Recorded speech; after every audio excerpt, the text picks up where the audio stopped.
Hello and welcome to the show.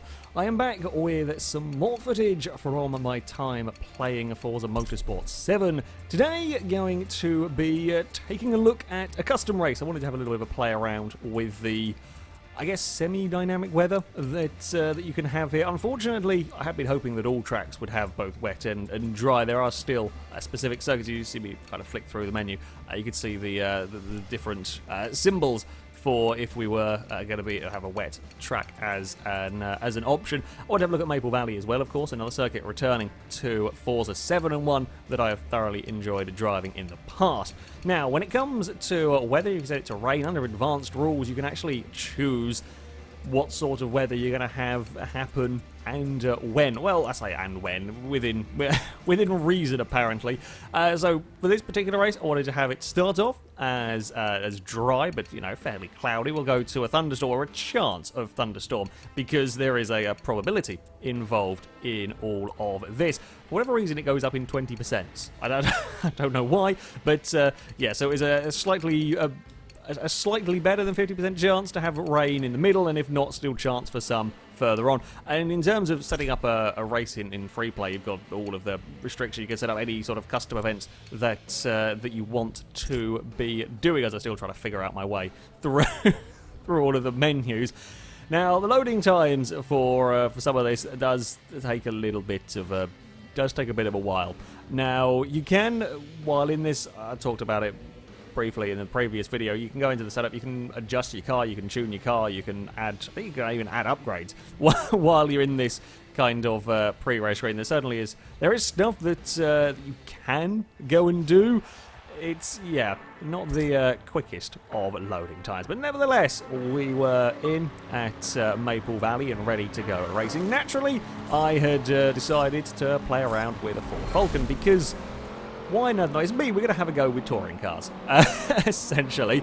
I was sticking with rolling starts at this stage, trying to see if I could flummox the game. At times, the rolling starts certainly the multiplayer on Forza 6, were a little bit derpy. Didn't come across any massively derpy starts. I got myself in a tad bit of trouble behind the Audi. I got a little bit boxed in through turn one. Not a huge amount of spaces to go, as everybody up ahead is busy vying for position. The Gibble almost running into the back of the Porsches. I spotted opportunity to dive to the inside, get a very big oversteer moment. I think I got a wheel on the grass, just unsettled the car, and that cost me all of the run down this back straight. The Audi keen to stay to the outside. I was keen to force him to take as long a way around as possible. In the end, he had to back out of that one. The bridge, you may have noticed, has taken a bit of an upgrade. It used to be a little claustrophobic wooden bridge, and now it's massive. Probably the most noticeable change, in all honesty, around this circuit. As I said, I love the Maple Valley circuit. I drove it a fair amount. So yeah, the bridge is quite a lot different. In terms of the actual track itself, it does feel very familiar. Indeed, the scenery is a little bit more open than we saw previous. I think perhaps now consoles with a little bit more power, they can do slightly further rendering distance rather than having sort of a wall of trees at the edge of the circuit. So yeah, it feels a lot more open racing around here, but I think that is much to do with the less trees we have around the place. Bad news in terms of rolling cars here, though. The very fast chicane we just went through, the curbs are not horrible, mean launch pads anymore. They're actually kind of normal curbs. You can get away with running across them very much, although the final turn is the same old dangerous hazard has always been. Many times that wall has claimed cars. I almost get away with recovering the vehicles. I spin across the track and get collected by the Audi. Yep, that was the Ford rather broken as the rain started to come down. Now, interestingly, sort of speaking of damage and looking at damage, I go for a restart, figuring that race was going to be a wipe. Damage is what you would expect from Forza. In terms of mechanical damage, it seems very, very similar. Indeed, you can get away with little bumps, you can get away with little knocks and not break the car, which is nice. It's certainly in older Forza games, there were times where you would knock something and that would destroy all of the aero and could just completely, you could be going like 2 miles an hour faster than the car ahead and just destroy everything on your vehicle. While I guess lag-induced multiplayer possibly might happen, but on the whole, from what I saw in single-player stuff, yeah, you can get away with little knocks, you can get away with rubs and a bit of body contact, and your car's going to be okay. Go backwards into a wall, you're probably going to be relatively poorly. I mean, the initial contact with the wall didn't actually damage my car, per se, on that one. As far as damage goes visually, again, fairly similar to what we've seen from Forza 6. I didn't have a huge amount of crashes, thankfully, so I didn't get to test it out completely, but bumpers and so on do seem to bend and buckle a little bit more. You know, you'll smash lights, you'll crack windows and whatnot. Unfortunately, you're unlikely to really get much more than that when it comes to, well, games with licensed cars. Manufacturers can be on the rather touchy side about having their prized cars utterly wrecked in games, and while you might come across it in something like Grid, for example, you might come across a little bit better in terms of damage. When you've got so many different manufacturers having to agree on a level of damage, yeah, it's probably about as good as you are going to get, quite frankly. I think it's a slight improvement in terms of the visual damage. It's a slight improvement over Forza 6, but you're not going to have beam and G drive levels of destruction. You never were, I'm afraid to say. This time around, as the rain once again would fall. I don't know if the probability chance of rain is set when you load the game up, or whether the probability chance is set like each time at the very start of the race. So I don't know if me clicking restart was always going to guarantee me the same outcome, or whether I'd have to go back to the menu for it to kind of reset that probability. I'd love to have many hours to test all of these things, and I'm sure we will in the coming weeks, but yeah, for this, I don't know, but it's cool to have, you know, options. It's cool that if you want to specifically set it up to go for a certain kind of weather effect, that you can. Now, you've got to bear in mind, of course, that I am doing this in a race that's 4 laps long. So the change from suddenly being dry to being wet is always going to be amplified. If you do it over a 20-lap race, I'm sure it'll be a lot more gradual. But yeah, for this, it's all happening, it's all taking place in a very, very short space of time. So yeah, we've gone from being a nice bright sunshine to a horrible, horrible, murky storm, as I am struggling a fair bit, in fact, with getting the Ford around here. I lost a little bit of time when I was trying to suddenly readjust. I think this was the third, I guess, lap of driving this Maple Valley on the game, and it was the first time trying to tackle it in the rain, and it was learning what you could and couldn't get away with around these corners. You see as we come up the hill, where I was much more planted last time round, there the Ford is slipping and sliding. Now, I just say there was no sort of big horrendous puddles across the road. There were some smaller ones around some of the corners that could catch you out. I dragged it across a curb and got myself spat sideways. Also tried to carry as much speed as I had in the dry through that chicane in the wet. Yeah, that's not going to end particularly well. I say that, I survived. I got out the other side okay. In days of old with the car launching curb there, you probably wouldn't have said the same thing, but there we go.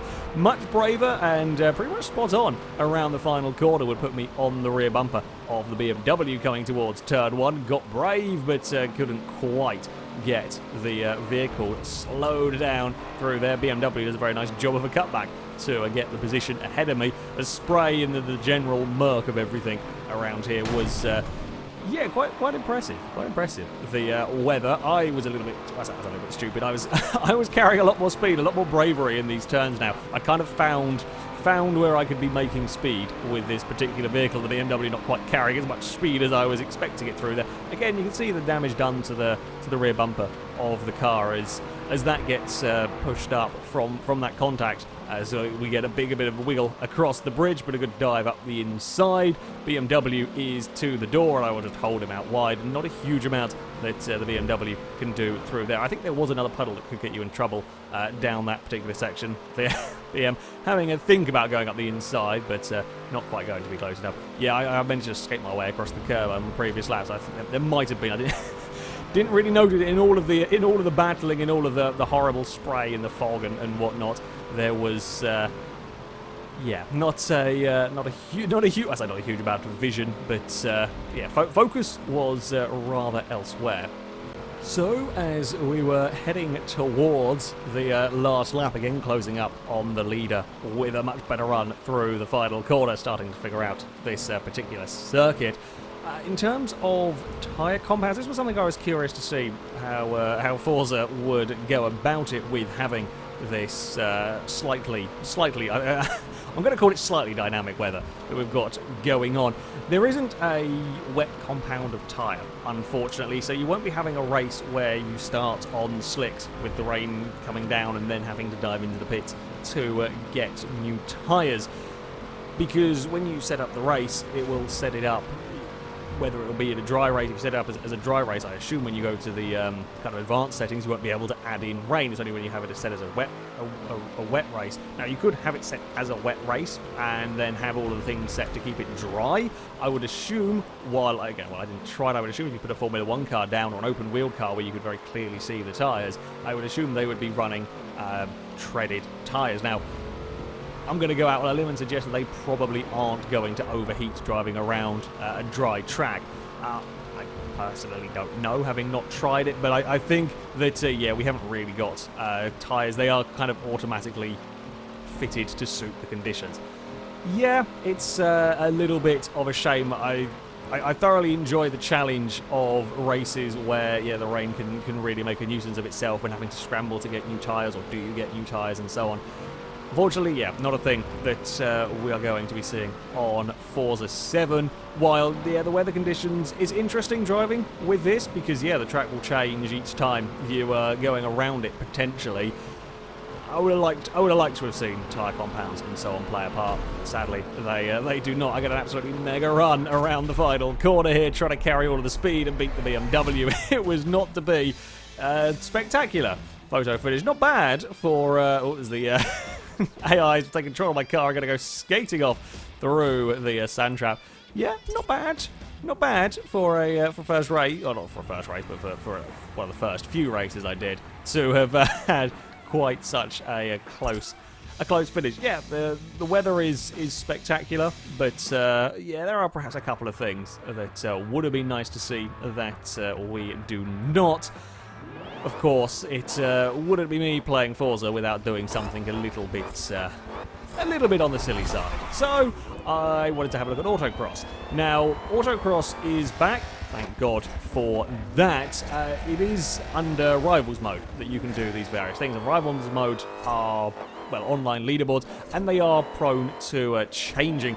There were only 3 categories available at the time I was playing it. There wasn't one that was open to a specific class. I very much hope that there is one open to a specific class, because I will probably do a build series around there. The kind of game mode, the one that I opted to go for was the craziest one, which was SUVs around the circuit of the Americas here, and naturally I went for the fastest of the, I say the fastest of the options. I guess probably the Rally Fighter or Bowler might be technically quicker around a corner than the truck. I went for the craziest. Many powers, much supercharger noise. You can't really hear the engine over the sound of the supercharger in this car. Quite frankly, it's brilliantly bonkers. I will admit, not my finest autocross run. This is not the cleanest of runs. The Trailcat felt very big. It felt very heavy. You can see as we're going through the corners here that the amount the vehicle is leaning as you're trying to change direction, as you jump on the brakes going through these. You just don't kind of get that feel as much when it comes to Horizon 3, which is the only other place that I would have driven one of these vehicles. Yet you can really see the amount of body roll through the corners as you're trying to change direction. This is a seriously tough thing to be asking a big off-roady SUV to be doing, this change of direction. This is the sort of thing Lotus Elise, Mazda MX-5 perfect for. And then we have a Trailcat. But yeah, it's good to see Autocross back. It's not the most popular of things. I'm probably going to be the only one that will have spent my time playing the game with these early previews to have gone off and wanted to play around with the autocross. But I'm very glad to see the back. It's another form of motorsport. While it's not exactly going to be the focus, it is very, very nice to see that we can still play around with this, and it is as suitably challenging as ever. The other circuits, the other places that there were options for, I believe one was tackling the Dubai circuit. I think the other one was at Mugello as well. So there are new autocross venues to play with. I know Circuit of the Americas is in Forza 6 as an autocross. I don't know if it's the same layout as this one. I don't know the Circuit of the Americas one particularly well. It might be the same layout, but I could be completely wrong on that one. I was getting a little bit braver as we came up towards the end of this run, throwing the Jeep about. Yeah, it's quite impressive to watch the physics go on with this one through the corners as you try and change direction with the Trailcat, and then it's across the line, and that would be that. Before we end today, I just want to talk briefly about the prize crates that are now a thing in Forza 7. Don't panic just yet, at least. I get the appeal of a loot box system. At the moment, as far as I can tell, this is all going to be done with game credits. And if that is the case, if that is how it stays, I'm fine. I'm absolutely fine with that. You know, they're quite good fun. It's essentially just replaced, as far as I can tell, it's replaced the wheel spin system from Forza Horizon 3. And as long as these are always going to be stuff that you earn with in-game money to, get gear for your driver, if you want to customize your driver, get various... The mod cards are back as well, the various challenges on them and restrictions and whatnot. You want to get various driver gear, various player badges. You can win cars, and the more you spend, the more likely you are to get the rarer cars, the higher tier cars, and so on. And as long as this is all done with in-game currency, I'm fine with it. It's a bit of fun. You can go and mess around with these and have fun. Maybe try and unlock some high-end cars earlier than you might normally and customize your driver and whatnot. That's cool. It will be a hell of a lot less cool if we decide to have microtransactions. Yeah, don't do that. Do not start with the bollocks microtransactions and car loot crates. As a bit of fun, as a way to waste money that you've accumulated. It looks like so far from what I saw, money was not a particular problem to acquire. So 260,000 for the rarest of the car crates. Yeah, that's fine. You'll earn it in a few races. It's not going to take very long at all to acquire that. But yeah, just don't. So I'm going to say with a degree, in fact, a fair modicum of caution. Yeah, it looks like a little bit of fun. Don't ruin it. Don't mess it up by sticking in bollocks microtransactions, okay? Then we are all good. With this is just a way of unlocking some different content, or content in a slightly different way.